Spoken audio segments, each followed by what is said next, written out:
Um, I was already familiar with Strength Finder and I had done it in the past, but it had, been a while ago. And, my world has changed in many ways. I have changed in many ways. Um, so I knew I was going into that. And you presented it, you'll do the test and then you'll get these two sessions. And then the price was reasonable. And um, I liked your personality, so it felt like um, I was going to go get a kind of a therapy session in this strength finder way. There's always a lesson to learn. Like even Always. if I mean, like if I had taken the strength finder and I was like, that's not me. Like I don't agree with that. It's still, it's a step to learn about yourself because if that's not you, you just got more clarity on who you think you are, right? Right. So Exactly. Absolutely. I love that perspective. Love it. I was so impressed by how much time it was obvious that you had taken to, study my results and analyze them. Um, yeah, it was like such a a caring touch. It was like, wow, she spent this time to see me. Nice. Thank you. I felt like I had been seen and given advice on how to use my strengths wisely. Yes. And how much did they apply to you finishing your amazing book that you wrote, which, by the way, is fantastic. You guys have to pick this up. It's awesome. um yeah, I mean, just like, so another strength of mine is futuristic. And like I have a vision of where I want this journey to go. Like I love this book. It's edition one, so there might, like an edition two might be in the future. It's not perfect, but it's, I think, very good. And it's There's no very such thing as perfect, Ginger. There's no such thing. There's only progress. So you are yes. on I mean, like track. I see this book in my vision is very big. Like I think it's a book that can touch a lot of people's lives.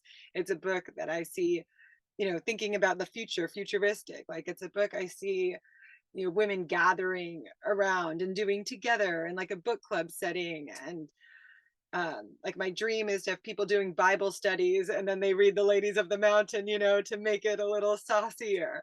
So that's my biggest dream. I'm like, and I have these visions. And you're embodying your strengths right there with your positivity, like you said, you're futuristic and pulling it to that strategic and all of those. So I'm so happy to hear how much you're honoring yourself through this process instead of getting stuck in all the things that don't serve you well, that you think maybe you should be doing in order to get to where you want to go. So that's awesome. I still face those challenges. Of course, of But course, we all do. yes. I dip into my bottom strengths on a daily basis. I was telling a previous client that I think that your bottom five are just as relevant in your life as the top 10 are because they show up just as often and they show um, you know, they just present so much to us, but we just need to learn how to manage them. It's not like, oh, okay, these are my bottom five. So now I'm going to learn how to never, face them and never have them show up in my life. That's an unrealistic goal. That's a perspective that isn't really going to happen. So it's Yeah. more the fact that I recognize that this is where I'm at. And then now I know how to pull myself back up. Thank you for that experience. But now it's time for me to move back this way. Yeah. No, that's a good point. The bottom five. I need to think. I don't even know what those are off the top of Yeah. my head. So that's important. That's interesting. Yeah. It really, it, it's, it's been just as important for me in my personal development to know and to think about the bottom five as it is the top 10, just Hmm. because then I can recognize when I'm not on my track and Hmm. and then pull myself back out of it. So, I don't put a lot of energy into them because we don't want to manifest them to show up all the time, but that the Aware. awareness. And when you're putting a lot of time and energy, into these things that you're not necessarily the best at. Like, I want to get a look at mine because I feel like I've been doing a lot of that lately. I'm like, been putting a lot of time and energy into things that aren't driving results. And it's like, oh, are those in my bottom strengths or I'm just on struggle street? Right, exactly. And that's why I don't refer to the bottoms as your weaknesses, because we're also programmed to think that, oh, what do we do with a weakness? We have to work harder at it and more and push through and get to that weakness so it's stronger. Well, how about no? How about if we start thinking, hey, I'm going to put all that energy and time and effort into what I'm good at and what's natural to me and put it all there rather than into, things that don't serve me well. So that's why I don't even refer to them as our weaknesses, because they're not. They're the bottoms, They're Yeah. gonna show up, but they're just Yeah. not not a good representation of who we each are individually. So I think I need a reminder and just knowing like, I think so often the things that we're each individually good at, we there's kind of the assumption that like, oh, everyone is good at those things also, right? And that's just not the truth. Like the we things tend that to you're good at, like we tend to think that our problems are unique and that our attributes are common. mhm. And Mhm. actually it's flipped, right? Our Mhm. problems are universal and Mm. our attributes are unique. Yeah. Yeah. And Totally. we tend to think it the other way. It's just, I don't know if it's human nature or what, but there's just so many of us that fall into that. You would never think, oh, this is my gift. I know I was shocked when I got mine back. I'm like, wait a minute, this is like, I'm supposed to think of this as a gift. And then I had to Mhm. learn to settle into that. And I'm like, okay, yeah, I see that. And then when it resonates, it feels pretty darn good then. Mhm. Shelley utilizes this great tool that's used across the world in some of like the biggest businesses and organizations. It's called Strength Finder. It's this incredibly empowering test that empowers you to, to see the best qualities about yourself. And, it helps you kind of get clarity on that and then utilize your strengths even better than you were before. So this is overthinking. This is when you just let your mind go too far. So strategic, you're in your head anyway, and you're a thinker and you're a planner and a creator. But what's super important for you is to set a boundary to that. When you're letting yourself overthinking something that isn't even really happening right now, you're causing yourself unnecessary stress, and your body physiologically does not know the difference between a perceived threat and a real threat. So when you allow yourself the overthinking about something that you're like, my book is going to fail and this isn't going to turn into something that I want, and you're like overthink, did I publish it the right way, did I tell these people about it the right way, and you just overthink, you're stressing your body out as well as your mind. And so we need to learn to recognize that and put that chopping block down on it and say, okay, none of this is actually real. I'm going to deal with the real. Yeah, healing that. What's that? That really sings true to what I'm going through. The not being deliberate, the starting deliberate, and then just like sliding off into Right. the abyss. Right. So like, decisions might be tough for you. But you got to go with your heart on it. When you allow yourself the too much of the pros and cons list, when you allow yourself too much of the trying to think all of this possible scenarios out ahead of time, then you're going to get stuck. You're going to hesitate. You're going to let your fears take over instead of your passion. Yeah. So it's gonna make you feel like you're kind of walking in quicksand a lot. Yeah. What might be holding you back from putting yourself out there on social media is the thought that you need to make it different and unique and your own way, and that's what's causing you the hesitation. If you let go of that and you're like, all right, it doesn't have to be any different than anybody else's, it just needs to be something that comes from my heart, Yeah. then that's what I'm going to post about, that's what I'm going to share. Yeah. Yeah. So I think that's very helpful for me, that reframing. good. Ideation's your number 4. So that rings true to, you have all these amazing ideas like starting a book club and doing these things, but when you have ideation high, you struggle with the follow through. Yeah. It's Yeah, and it's yeah, the discipline, it's like the communication of it, it's like, it's not hard. Like, this thing that's such a big deal, it's like I could spend like I need to spend, you know, 25 minutes responding to the emails I need to respond to. right, It's like it's not hard. That email would take me a minute, right, but for some reason, why haven't I done it? You know? exactly. It's So let's talk about some of your tops then, and how you can set yourself up to succeed with these things that you want to do and need to yeah. be done. So just because you understand your bottoms, then, it doesn't give you a pass. It doesn't, it's not going to let life off the hook. You still need to respond to emails. You still want to have things happen that you think of. So what's a good way that you can do them, and what's going to drive you to wanting to take things to that next level, to finish and see through. So again, strategic, your number 1, think, plan, create, like it's all in your head. So um and then positivity is after that, like, yes, this is an amazing plan.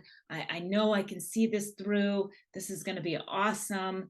And then comes in empathy. So with that, maybe you pull a little bit more on your empathy for the follow through. Like, hey, I've invited all these women to do a book club. They all said yes.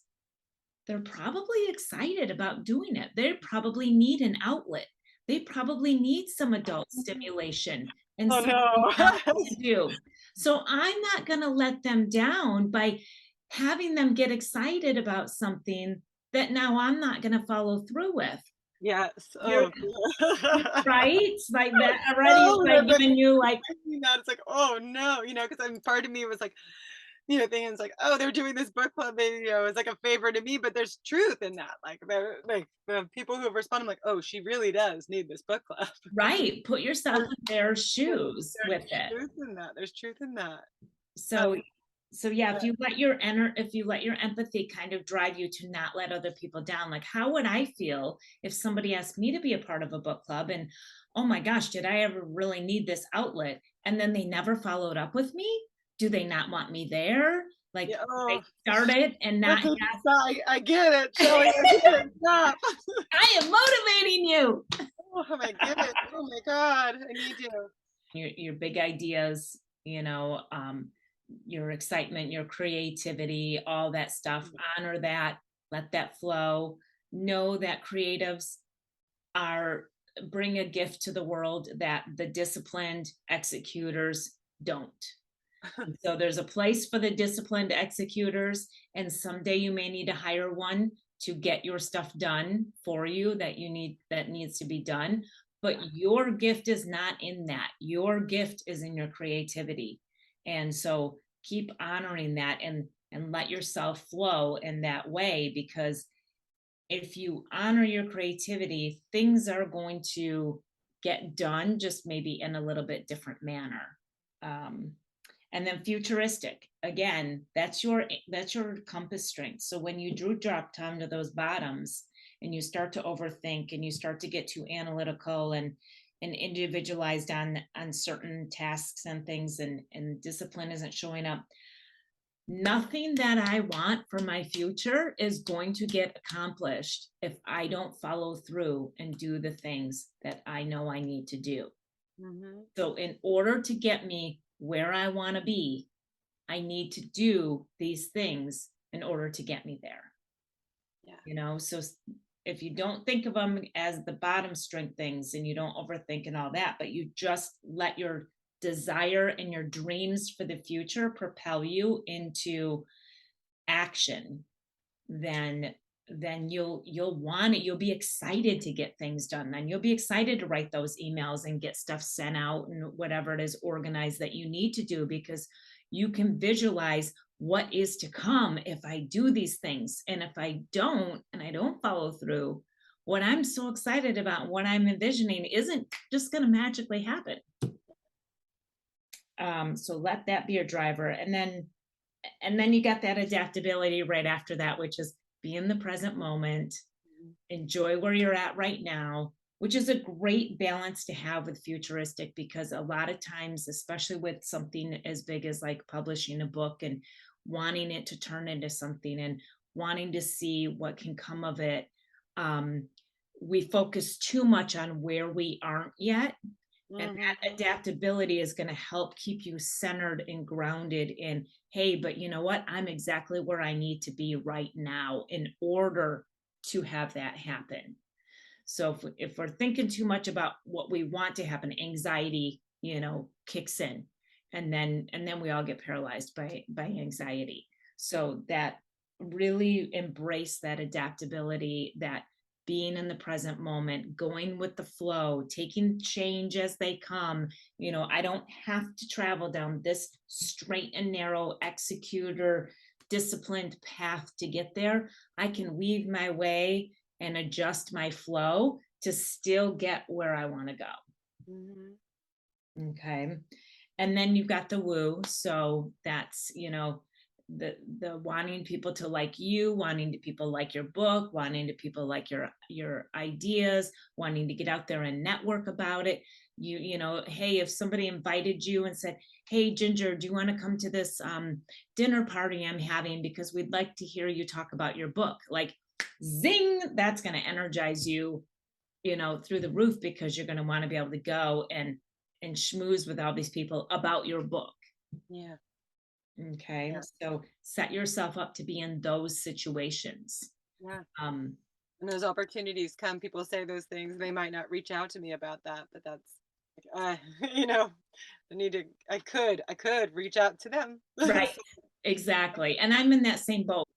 And then after that, self assurance. So you've got the confidence. Like you said earlier, this book, although it might not be perfect, which is exactly where it's supposed to be, because there is no such thing as perfect. And I'm so glad that you let that go enough to publish it, because I know you had told me before, you were on this editing process and that edit and this edit. And I'm like, oh no, please don't get stuck in the edit world and trying to make it perfect, because you will never get there. Let it go. You've released it out there. Now let it take you to where you want it to be. You've got the self-assurance, you've got the confidence that it's going to impact people. And that's all that matters. The little nuances don't matter.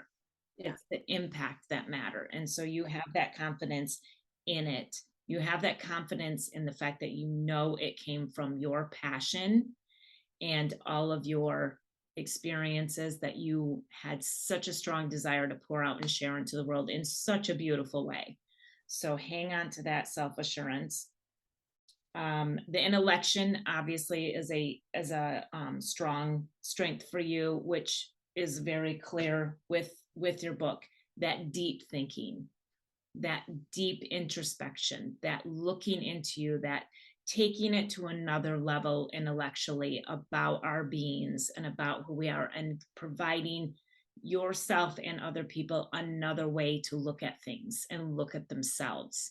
So you've honored that intellection beautifully in this. And then includer. You want everybody to be a part of it. I You're do. not like, hey, this book is just for this really small, tight niche of people. You're like, no, this book is for everybody who wants to just, You feel that? You feel that? Because that's how I feel. I know you're supposed to niche down, but I'm like, everyone's sexy. Like, I mean, that's like right? a human experience. Like, I mean, if you're closed-minded, maybe this is not for you. But even you, like, it But might even, challenge. but even you can benefit, because it might open your mind just that Yeah, much more. that's how I tried to write it too. I tried to write it where it was like people could see themselves in it, like not giving it Mhm. too much. So Oh yeah, I've seen myself in each of the ladies so far. yeah, There's yeah. there's a correlation or I resonate in some way or another to each of them in my own way, which Oh, is, yeah, which is perfect.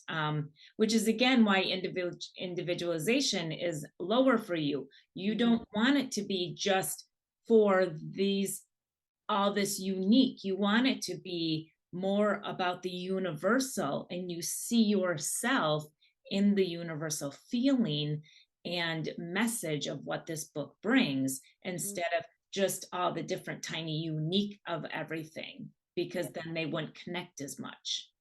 yeah.